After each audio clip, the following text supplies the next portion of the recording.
जी अस्सलाम वालेकुम। आज हम बात करेंगे पाकिस्तान के फेडरल बजट 2022 के ऊपर। आपको याद होगा कुछ दिन पहले हमने बजट के हवाले से कुछ गुफ्तगू की थी। ये सतही गुफ्तगू थी जिस पर हमने 2000 जो 21-22 का बजट था उसके कुछ अदाद शुमार पर बात की थी और जो अपने ख्यालात का इजहार किया था और अंदेशों का इजहार किया था कि आने वाला बजट किस तरीके से हो सकता है। और हमने वादा किया था कि हम जब ये बजट आएगा उस पर ज़रूर बात करेंगे। तो आज हस्बे वादा हम उसके ऊपर बात करते हैं और जायज़ा लेते हैं कि महंगाई के दहकते अंगारों के ऊपर लेटती हुई आवाम के लिए इस बजट में क्या है। पाकिस्तान का दहकान जो तपती चिलचिलाती धूप के अंदर पाँव से नंगा धोती बांधे, गले में बनियान डाले, कंधे पर कसी रखकर जो खालों नालों पर दौड़ रहा है, उसके लिए इस बजट में क्या है। और मिल की चिमनियों के सामने झुलसते हुए मजदूर के लिए इस बजट में क्या है। साथियों, हमारे फिनांस मिनिस्टर मौजूदा हों या साबका हों, ये बाबुओं का बनाया हुआ बजट पेश करते हैं और बाबू अदाद शुमार के साथ खेलते हैं और एक तिलफरेब पिक्चर जो है आवाम के सामने पेश करते हैं।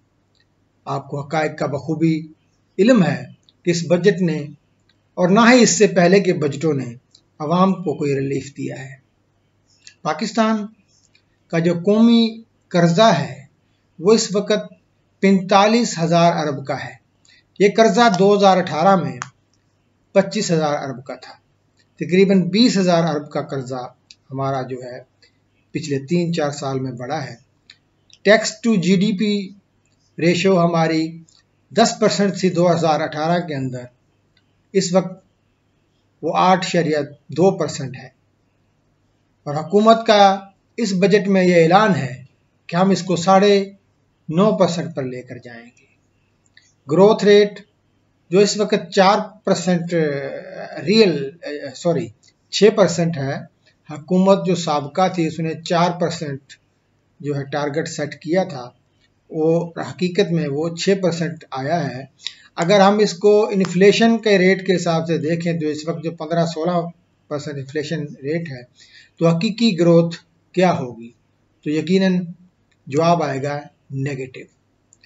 कल मैं देख रहा था कि ना सिर्फ मौजूदा जो कैबिनेट है एक प्रेस कॉन्फ्रेंस कर रही थी और उससे पहले इमरान खान साहब ने भी एक कॉन्फ्रेंस की जिसमें उन्होंने ग्रोथ रेट के हवाले से बड़ी बातचीत की। तो आप लोग बेहतरीन जज हैं और इस बात का आपको अंदाज़ा है कि जिस मुल्क के अंदर महंगाई 15 से 16% हो, उसमें 6% ग्रोथ रेट, हकीकी ग्रोथ रेट क्या होगा। ग्रोथ रेट तो वो होता है जब आपकी जो प्रोडक्शन है क्वांटिटेटिव टर्म्स में भी बढ़े, ना कि सिर्फ वैल्यू टर्म्स में। ठीक है ना। एक चीज़ जो साल पहले 1 लाख रुपए की आती थी आज 1,40,000 रुपए की आती है। घी जो 200 रुपए किलो था आज 400-500 रुपए किलो है। तो ये जो ग्रोथ रेट का ये पैमाना जो हमारे बाबू बनाते हैं, ये दरअसल आवाम की आंखों में धूल झोंकने के मुतरादिफ है। पाकिस्तान का बजट जो 2022-23 का प्रेजेंट हुआ है, इसका टोटल मीज़ानिया 9500 अरब है। इस 9500 अरब में 3900 अरब जो तकरीबन 37% बनता है पूरे बजट का, वो सूद की मद में जाएगा। 3900 अरब सूद की मद में जाएगा, जिसमें तकरीबन 3400 अरब जो सूद होगा वो मकामी बैंकों को दिया जाएगा और 500-550 अरब के करीब सूद जो है वो बाहर के बैंकों को दिया जाएगा। बाहर के बैंकों से मिलने वाला सूद IMF और दीगर ममालिक से वो सस्ता होता है, 2 से 2.5%। हमारे जो लोकल बैंकों या फाइनेंशियल इंस्टीट्यूशन या ट्रेजरी बिल किसी दूसरे इंस्ट्रूमेंट जो state bank of Pakistan issue करता है, उन पे जो हमारा सूद है उसका रेट बहुत ज़्यादा होता है। आपको फिर इस बात का अंदाज़ा हो जाना चाहिए कि पाकिस्तान में जितने भी प्राइवेट बैंक हैं उनकी गवर्नमेंट को लैंडिंग का क्वांटम बहुत ज़्यादा है। इन बैंकों की मेजर इनकम का सोर्स गवर्नमेंट से आने वाला सूद है और ये तमाम प्राइवेट सेक्टर बैंक पाकिस्तान के किसी ना किसी बड़े शेख मियाँ, चौधरी या मेमन के पास होंगे। ठीक है ना, आप समझ रहे हैं ना जी। तो ये इतनी बड़ी खिदमत government of Pakistan in local बैंकों की कर रही है, और इन बैंकों को कोई ज़रूरत नहीं है इंडस्ट्रियल क्रेडिट देने की, कोई ज़रूरत नहीं है कमर्शियल क्रेडिट देने की, ये गवर्नमेंट को देंगे। इनकी सिक्योर लैंडिंग है और इंटरेस्ट जो है ले रहे हैं मज़े से। तो इतना प्रॉफिटेबल बिजनेस है बैंक का कि वो पाकिस्तान का 3900 अरब 9500 अरब में 37% लेके चले जाते हैं।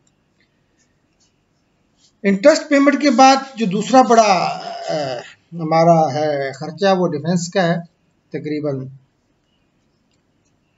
1550 अरब डिफेंस पे रखा गया है, और डिफेंस की जो टोटल पेंशन है 530 अरब, उसमें से कोई 400 अरब की जो है डिफेंस की पेंशन भी शामिल है। तो इस तरह मिला के अगर आप बात करें तकरीबन 19-19.5 अरब रुपया हमारा डिफेंस पे चला जाएगा, और ये दो खर्चे आपके 5800 अरब को टच कर लेंगे, और बाकी जो मुल्क है वो उसमें आपका सारा चलेगा, जिसमें आपने ग्रांट्स, सब्सिडीज, सिविल एडमिनिस्ट्रेशन का खर्चा, और आपका पीएसडीपी जो 800 अरब का है।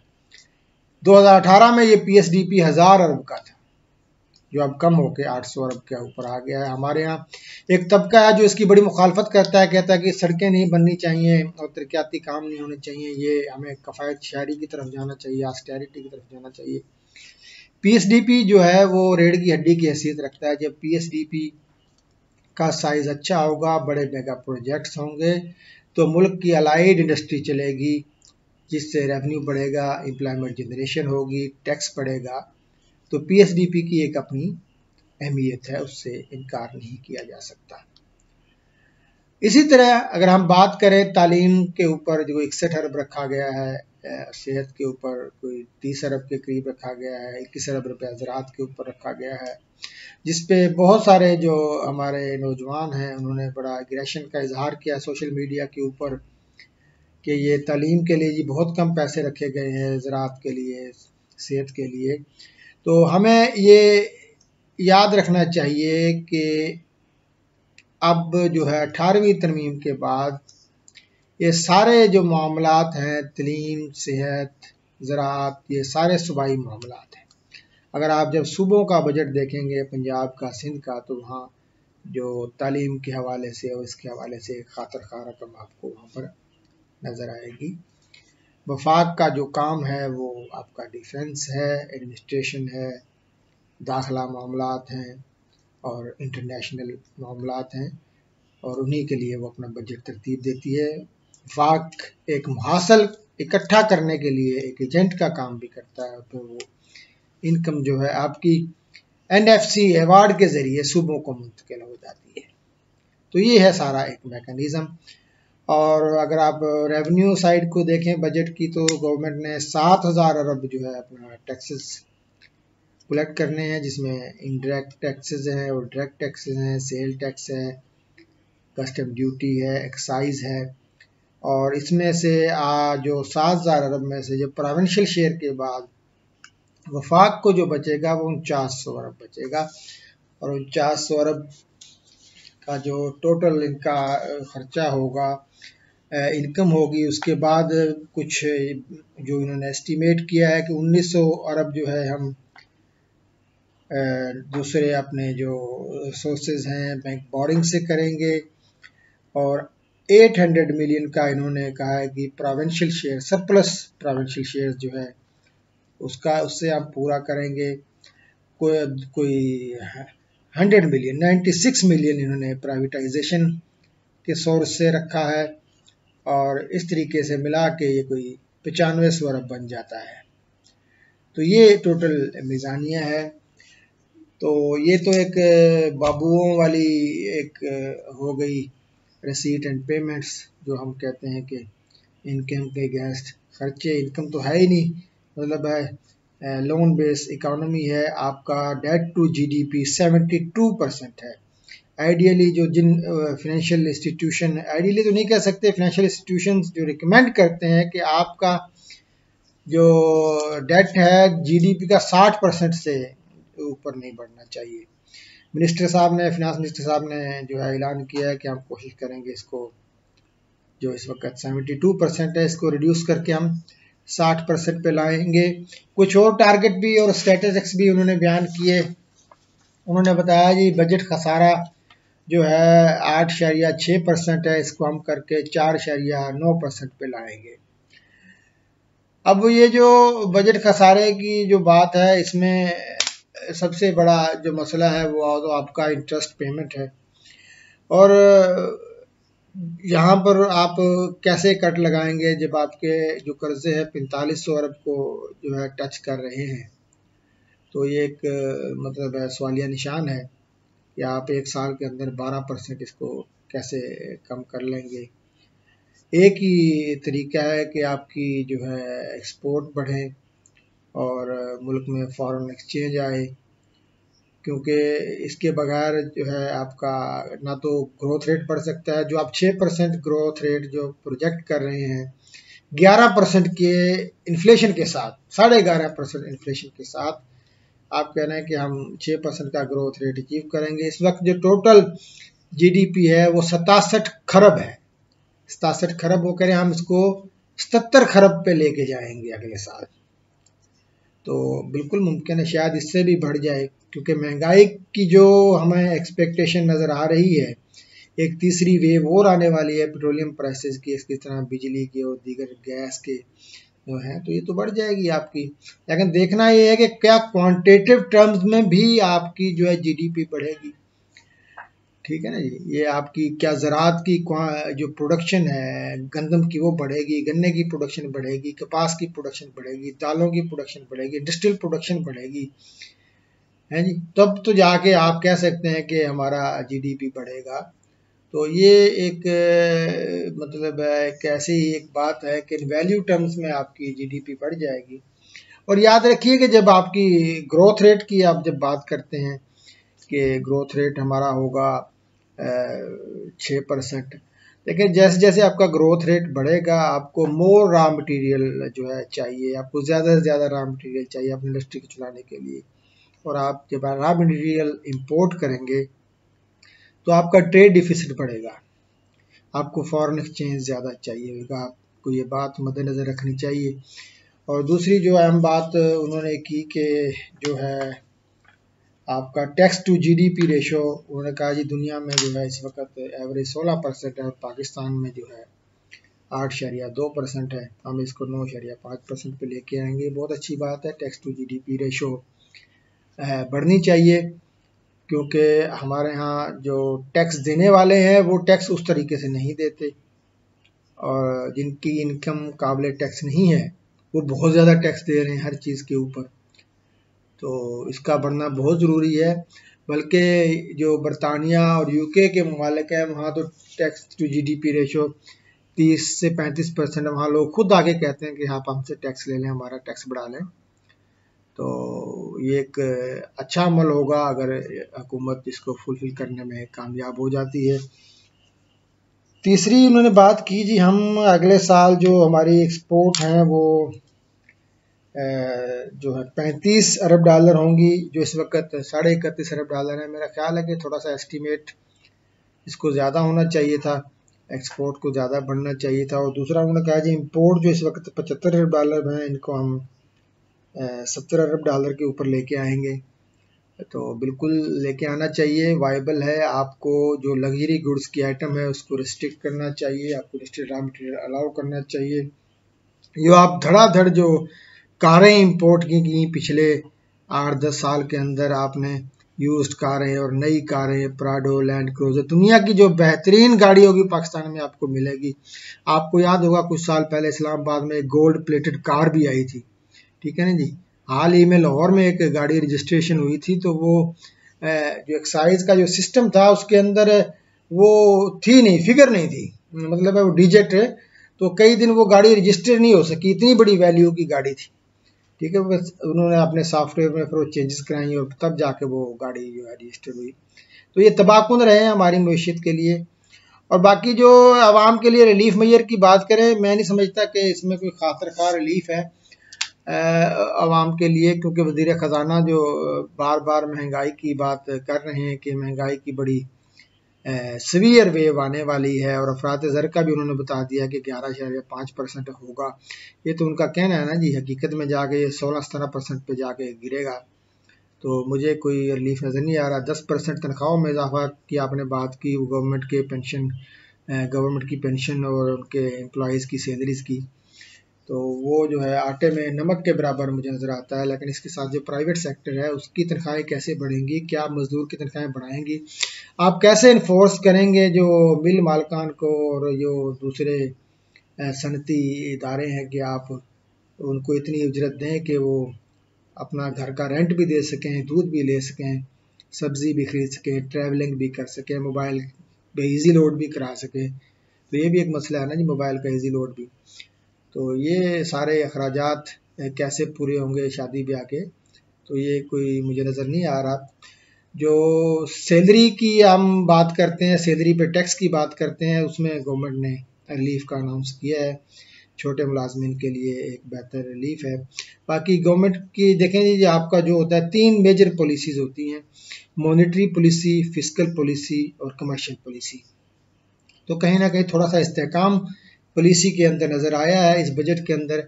जो है टैक्सेशन के हवाले से कोई ज़्यादा तोड़ फोड़ नहीं की गई, जो कि हमारे यहाँ अमूमन होती है, रिवर्स की जाती है चीज़ें। तो ये एक बहुत बेहतर है। इंडस्ट्रीज़ के लिए जो है ऐलान किया गया है कि हम नए स्पेशल इकोनॉमिक जोन बनाए जाएंगे, वहाँ टैक्स रिलीफ होगा, और जो है टैक्स हॉलीडेज़ की बात की गई है, और इसी तरीके से जो है कस्टम ड्यूटी कई रॉ मटीरियल पे ख़त्म की गई है। ये अच्छे इकदाम हैं। लेकिन एक जो उन्होंने शनाख्ती कार्ड की शर्त की जो ख़त्म करने की बात की है सेल्स के ऊपर, तो ये एक मेरा ख्याल है कि नेगेटिव पॉइंट है, क्योंकि इस पर बड़ी मज़ाहमत हुई थी ताजरों की तरफ से जब ये शनाख्ती कार्ड की शर्त लाजमी की गई थी सेल परचेज पे। तो ये अब स्ट्रीम लाइन हो गया था पिछले 3 साल से। तो ये डॉक्यूमेंटेशन ऑफ इकोनॉमी की तरफ ये एक अच्छा कदम था, हम फिर रिवर्स मार रहे हैं।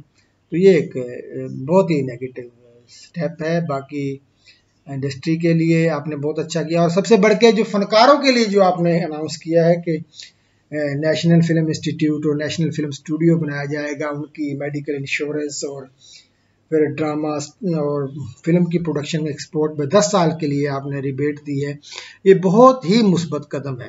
लेकिन इसके साथ साथ अगर आप खिलाड़ियों के लिए भी करते तो बहुत अच्छा होता कि क्रिकेट के अलावा जो दीगर स्पोर्ट्स हैं, आपकी जिम्नास्टिक है, टेबल टेनिस है, बैडमिंटन है, स्पोर्ट्स में की कुश्ती है, कबड्डी है, हम आए रोज सुनते हैं बड़े बड़े मेडल होल्डर जो साबिक हैं वो बेचारे कसम पुर्सी की हालत में मर जाते हैं। कोई रेडी लगा रहा है, कोई बिरयानी बेच रहा है, तो उनके लिए भी एक कदम होना चाहिए था, उनकी मेडिकल इंश्योरेंस और उनकी बहबूद के लिए कोई इंडोमेंट फंड बन जाता।